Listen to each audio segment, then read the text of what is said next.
Good morning kids.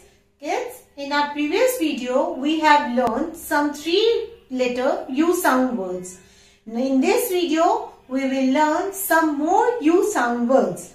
So let's see some new words. Let's start. What is it? Boy's favorite toy. It's a gun. Gun. Bright yellow sun. Sun. Now what is it? It is a mug. Mug. It is a hut. Hut. It makes you healthy. It is a nut.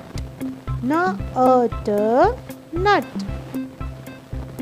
Let's go to school by bus. Bus.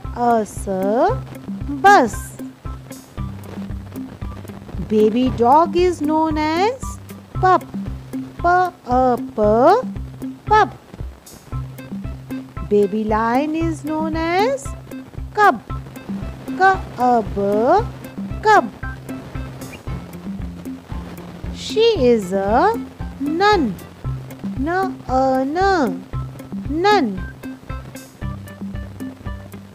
I hope kids, now U sound words are clear to you. Thank you. See you in another video. Bye-bye.